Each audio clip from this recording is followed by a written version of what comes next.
our special guest live on Live. And in the United States, Hillary Clinton yesterday made her first public appearance since addressing Americans the day after her election defeat. As we heard in a speech at a children's charity, she urged her audience to fight for American values and never give up. Well, Clinton, of course, has now left the formal political stage, but how should her party, the Democrats, now go forward? Large numbers of the traditional base of the Democrat Party, blue-collar American workers, appear to have deserted the party, and the Democrats now need to know why they're leaving and who is voting Democrat and how to get more votes. So to discuss this issue, I'm joined now by Constance Borde, who is a prominent American living here in Paris. Constance, you are Vice Chair of Democrats Abroad in France and also now a Superdelegate and a member of the Democrat National Committee. Clinton did, of course, win the popular vote, but the point is she didn't win the election, and there are various theories. I mean, I'd like to start with your take on it. Why do you think she lost? Well, it's very interesting. Needless to say, the DNC, that's the Democratic National Committee, we've had several, at least WebEx conversations. I'm not in Washington, so I have to be on the computer screen. But there is truly a soul-searching within the Democratic Party, especially as we had a candidate who a lot of people think now could have won those states that we lost, because those are Democratic states. Those are working-class Democratic states that we've practically never lost before. So within the Democratic Party, of course, you have the Sanders, more progressive, and we have a lot more progressives coming up the line in the Democratic Party. In the Senate, of course, we have Elizabeth Warren. We have Keith Ellison, who was a Bernie supporter to the very end.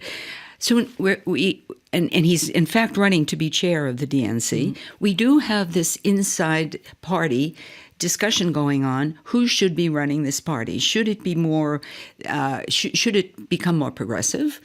Which we probably all agree it should, and because the record really wasn't very good for the Democratic Party. So how will that debate take place? Will there be a huge gathering where people fight it out?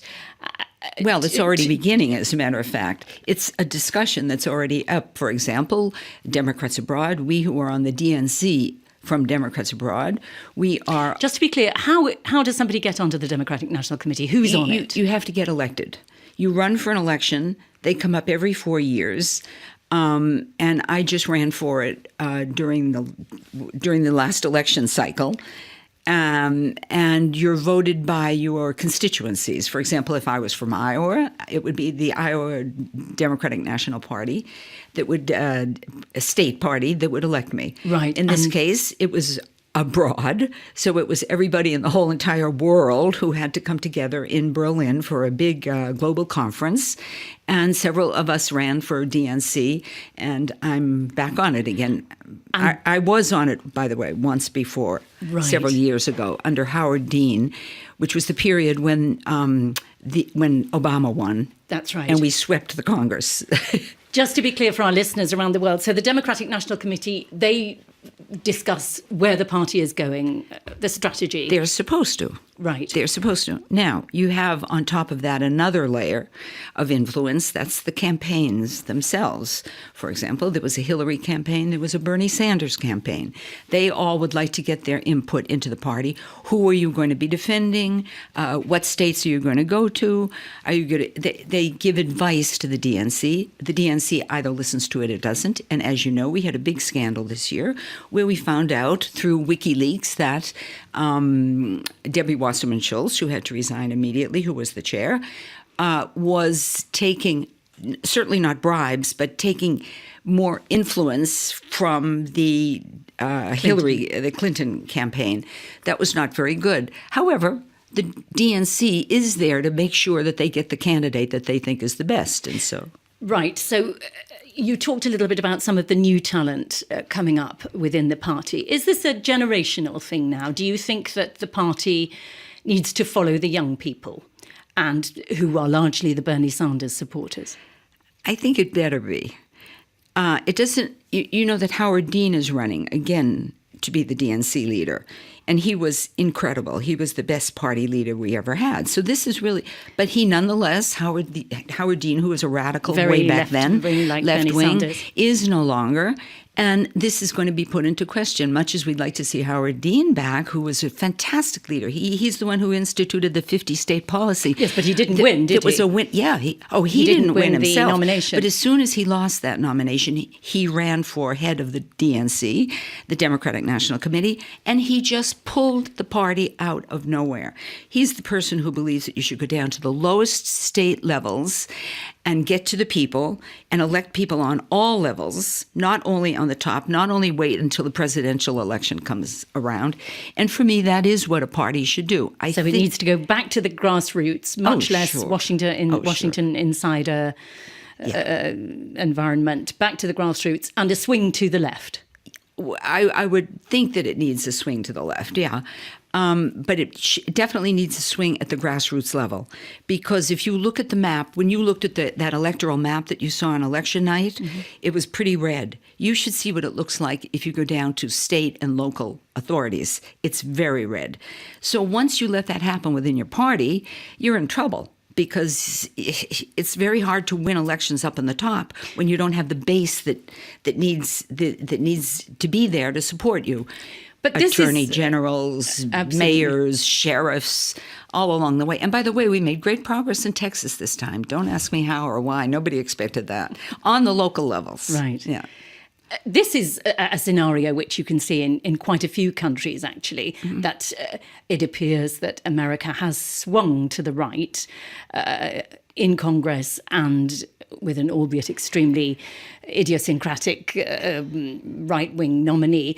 So why is it a good idea for the Democrats to swing to the left? Won't that just polarize America completely, even more so than now? Because in fact, Trump, okay, you can call him right-wing if you want, because he's nationalist, because he's for building walls against immigrants. I mean, there are a certain amount of things that put him on the right, but he's not a Republican, a pure Republican, in the sense that he really did appeal to the working class people. Economics. If you followed his discourse and if you followed his speeches that he made, and by the way, he did go to Michigan that we lost. He did go to Wisconsin that we lost. He did go to Pennsylvania. Well, we did too. But he went to all of the states where people are really suffering. West Virginia, states that we could win if we had our old party discourse back. I mean like the Franklin Roosevelt discourse, where we're in trouble, we're here to help you. That's what the Democratic Party does. Labor unions have virtually disappeared in the United States. I mean, they're still there, but not to the degree that they were in the past. People need the Democratic Party. Working class people need the Democratic Party to defend it.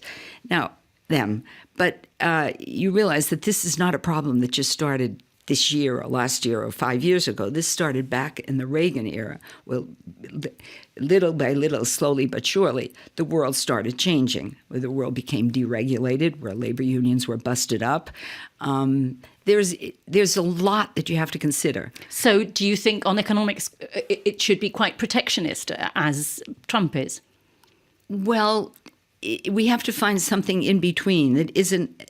I don't even think Trump is going to be that protectionist when the moment comes. As a matter of fact, I don't think Trump himself knows. It's very interesting because in his book about Art of the Deal, I don't know if yes, he always said, I never quite know what I'm going to do every day. I'd sort of go into the office and I let it happen and I react. Well, it's amazing. So he really doesn't have a right-wing, particularly right-wing ideology the way, say, Paul Ryan has or other leaders in the Republican Party. He's just about ready to change where anything's concerned. He's going to take it as it comes. You sound quite positive. You think as he's such an unknown quantity, he might... I'm not positive. I'm very sad that the Democratic Party lost hold of this election. I'm very sad that a woman lost. I'm very sad that Trump won because of so many of the attitudes that he has about people, about things, about life. No, I'm really not. But all I'm saying is that you can't really classify Trump as a real Republican or even somewhere on the right. You just can't figure it out. He can't either yet, but he's doing it day by day. We don't have an awful lot of time left. What you've been saying, you appear to be suggesting that the Democratic Party needs to get back in touch with its grassroots, get back in touch with working people, working class people, unemployed people who need them economically. But on the issues, the culture wars issues, things like gun rights, abortion, LGBT, do you think America feels the pendulum swung too far and it needed to swing back? Or do you think the Democrats can win by remaining very progressive on that? I think that you can't tell yet. I'm amazed that it's swung so far to the right. I'm amazed that the gun toters came out in such numbers, that they have that kind of power. I'm amazed that so many women voted against themselves when they voted for Trump, because he said he was going to do away with abortion and would become criminalized and illegal. But then again, I can see already that he's beginning to think that went out a little bit. So it's really hard to say. But I do think that the Democratic Party has to get back and do its job towards the people and start defending them again. Thank you so much. I was talking to Constance Borde of Democrats Abroad here in France. That's it from us. Do join us again at the same time tomorrow. Remember, you can write to us at parislive@rfi.fr, and you can send us a letter, BP 9516 Paris 75016 France. That's it from me. Take care until the next time. Bye-bye.